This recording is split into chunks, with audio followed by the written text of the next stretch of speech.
Twitter, o Felipe mandou o seguinte: como se deve tratar as pessoas com TDAH durante o culto, onde ela tira a atenção de todos durante a palavra? Chama o diácono. Não é? Chama o diácono para tirar ele dentro da igreja para ele conversar lá fora. Porque as pessoas não têm essa facilidade, não conseguem, né, ficar Sabe muito que eu tempo tô falando parado. Mas eu acho que a maioria não é TDAH, acho que a maioria realmente é falta de falta de educação Eu tô mesmo. falando isso porque quando eu era criança, eu tenho diagnóstico de hiperatividade, né? Então eu não ficava quieta no culto. Eu lembro que os diáconos sempre me puxavam assim pela orelha, colocavam na porta da igreja. Você tinha TDAH? Tenho, né? Professor Jean. Não, você é hiperativa. É lógico. Mas você, então, o seu tratamento é bom mesmo, porque você consegue focar. Ô, gente, sabe o que acontece? Quando a pessoa ela é tratada, eu já fiz terapia, né? Então, a pessoa, quando ela vai sendo tratada, ela cresce que nem eu, que beleza. Vanessa, agora deixa eu te perguntar, isso é genético ou isso você desenvolve por certos fatores? Porque, por exemplo, eu conheço pessoas que sempre foram muito agitadas, mas sempre foi muito controlada. A partir de um momento, parece que ligou o botãozinho, tum. Isso assim, quando eu digo uns 20, 22 anos, manifestou mesmo de vez assim, esse transtorno.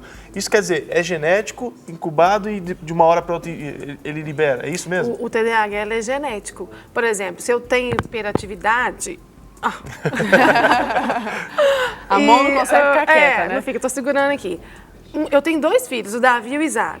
Os 2 podem ter isso, ou um deles ter. É um fator genético. Mas se manifesta em uma determinada época da vida ou ela se manifesta desde a infância mesmo? Desde a infância já percebe pessoa diferente, sabe? Ou, por exemplo, quem tem déficit de atenção, que me voado no mundo da lua, tem até um livro que chama No Mundo da Lua. Tá parado, olhando assim, tá acontecendo tudo em volta dele, fica distraído, o hiperativo não fica quieto um minuto. São os opostos, né? Eu até conversando, lembrando que ontem eu estava sentada na cadeira do consultório atendendo o menino. Aí eu estava cansada de ficar sentada, eu falei assim, você espera um pouquinho. Aí eu levantei e comecei a dar uma marchadinha assim na frente dele. Que isso, Vanessa? Eu não tô aguentando mais ficar sentada. Entendeu? Você gosta de atender a gente assim. Aí quando as mães chegam lá no consultório... Aí o menino falou, mãe, já tô sarado, mãe, pode me levar embora. Aí eu tô aguentando. Aí quando os pais chegam lá falando do filho, eu fico até rindo, porque assim, eu fico pensando em mim, né? Falando, igualzinho. Então, assim, você estava perguntando, né, Maurício? É um fator genético. Agora, você contou uma vez pra gente que o seu marido também tem. Como são 2 hiperativos convivendo juntos? Eu tô fazendo questão agora de falar da hiperatividade, porque eu digo, eu vim aqui e falei do déficit de TDAH, falei, porque você não contou de você? O Marquinho, quando eu casei, eu tenho dado esse testemunho até para ajudar as pessoas mesmo. Eu ficava assim, meu Deus, o que é isso? Porque ele esquecia as coisas. Eu até conto, assim, que quando o meu filho mais velho foi nascer, a secretária dele escreveu no painel, no escritório dele assim, amanhã o Davi vai nascer, favor não esquecer.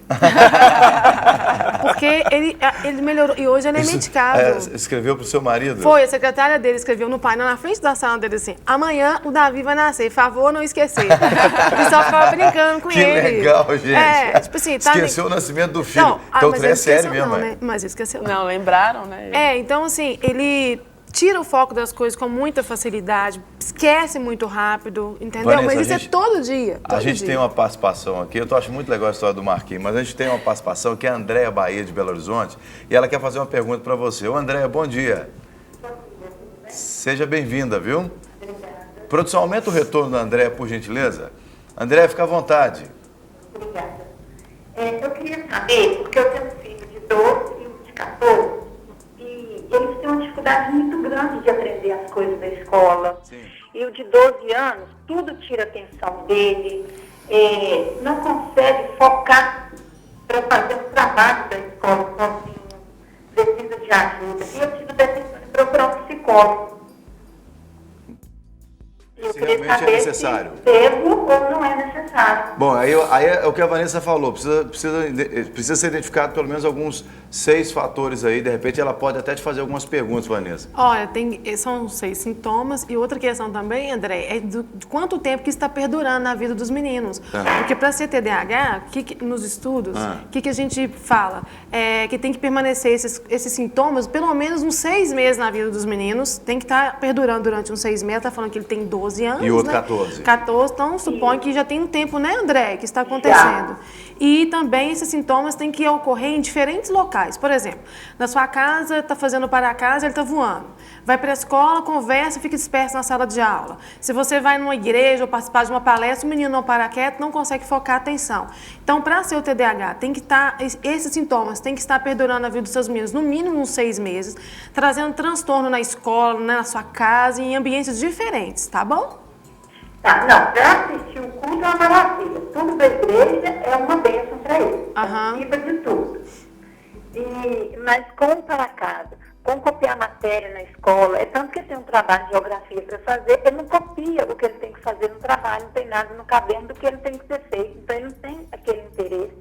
E é super inteligente, e o computador faz tudo que precisa. Pelo que a André está falando, então, parece que a questão da escola é que parece ser meio chato para eles, porque na igreja, eles conseguem ficar na igreja numa boa, quer dizer, o ambiente parece que os agrada mais, né? De repente pode ser até uma questão que aconteceu na escola, na escola, né, porque menino que tem TDAH, eles não ficam parados no culto, quietinho, prestando atenção, não. Então pode ser um desinteresse na escola. Em relação à escola, alguma coisa de relacionamento que possa ter acontecido, Isso. a matéria está chata, alguma o coisa assim. estímulo não está adequado. Até mesmo algum problema na escola, uma desavença na escola com algum outro aluno, que é onde começa a trazer alguns sintomas. Ou de então repente estou interessado em alguma menininha na escola, né? Sei lá, querendo namorar alguém, né? Essa idade aí, os meninos ficam assim, né? Meio ouriçados, né? Ou então, né, ele tem realmente uma dificuldade de aprendizagem.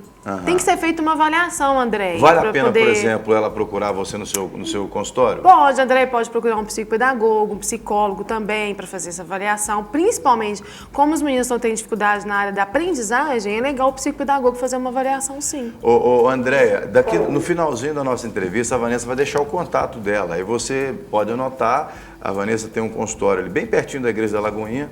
Então, se você tiver condições de ir lá para ela fazer uma avaliação, sem problema algum, você vai ter uma informação mais precisa. Ou qualquer outro psicólogo ou outro psicopedagogo que trabalhe na área também, claro. Na área, porque o mais velho, por exemplo, se eu dou um recado a ele, para ele falar, alguém liga em casa para dar recado, eu esqueci. Se eu peço ele para fazer uma coisa, que uma hora ele já esqueceu o que ele tinha que fazer. Ele pode ter uma dificuldade de memória.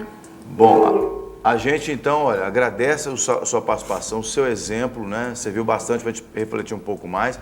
E no finalzinho você anota o contato, se você tiver interesse, né? Ou qualquer outro psicopedagogo, não necessariamente tem que ser a Vanessa, mas outro que esteja mais facilmente próximo de você, tá bom?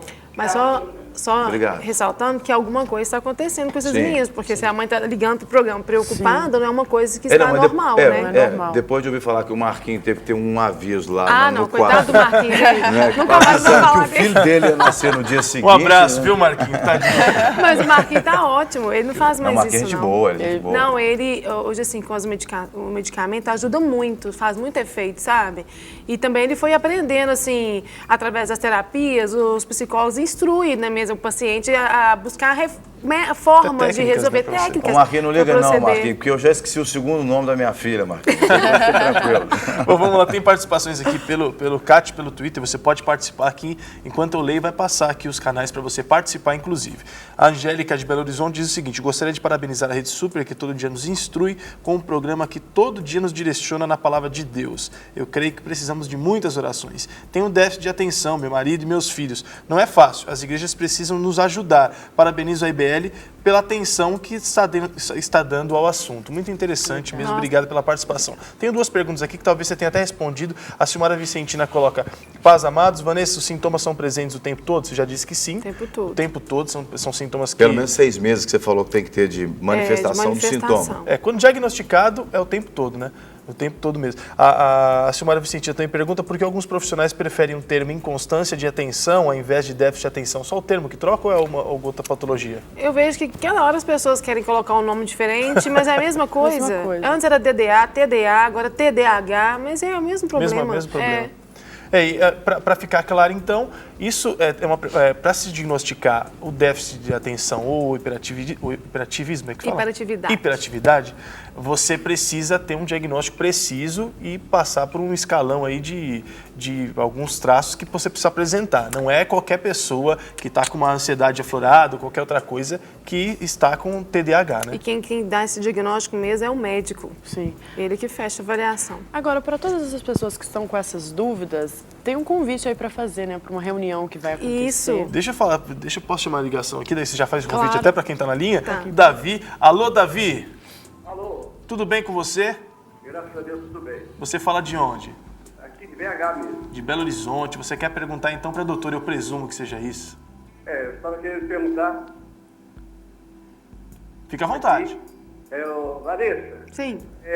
a minha filha tem 15 anos e ela passou no final do ano. Eu acho que tem um Sumiu a probleminha voz na do voz Davi. dele aqui no Davi. Ela foi tentar curso, fazer um vestibular, entendeu? Pro Cefet. E ela passou a ter uma crise muito grande, certo? E aí eu passei a acompanhar ela mais de perto e estou levando ela para fazer um acompanhamento e descobri que ela está com uma tendência a TDAH, isso que vocês estão falando aí, Sim. e com dislexia e epilepsia, ou seja, um conjunto de problemas. Isso é possível? Isso é possível? Ela tem 15 anos, você falou, né? 15 anos. Tá. E você entendeu, Vanessa? Eu entendi que a filha dele Filha foi dele- tentar fazer vestibular É. e deu uma crise, foi isso? Aí eles citaram que ela tem TDAH, epilepsia e dislexia. Sim. Ó, epilepsia. Davi, a gente vai responder você pela televisão. A gente já agradece a sua participação, viu? Ok. Deus te abençoe. Bom, eu penso que se der esse diagnóstico, deve estar correto. Né? Agora, o Davi precisa de estudar também sobre TDAH junto com a filha dele. E a questão da dislexia, então eu suponho, como que uma menina vai tentar fazer um vestibular e se ela tem dislexia? Então, ela deve ter muita dificuldade com a leitura, com a interpretação. Com certeza, ela não foi alfabetizada com 6, 7 anos de idade, foi alfabetizada tardiamente, porque para ser dislexo tem uma série de sintomas também que tem que ser observado no decorrer da vida dessa menina. Quer dizer, não quer dizer que ela tenha, né? A gente não sabe do diagnóstico que foi feito, Eu a não gente sei. sabe. O Davi não deu muito baseou na muita informação informação, dele, né? Mas baseado no que ele falou, é importante fazer uma avaliação com o psicopedagogo, no caso, para que identifique se tem o TDAH e a dislexia. Né? Quando ele Porque no fala- caso da epilepsia também É o médico, o neurologista já é o que médico. vai Agora, avaliar. quando ele diz assim, que o médico avaliou e diz que ela tem TDAH e diz que ela tem dislexia, eu quero acreditar que o médico fez uma avaliação e deu o retorno correto para o Davi. Se ele tem dúvida, se eu levo meu filho no médico e o médico me diz alguma coisa que eu não concordo, eu procuro um outro profissional para tirar minha dúvida. Né? Mas eu tenho que acreditar que o médico fez a avaliação correta Sim. da filha dele.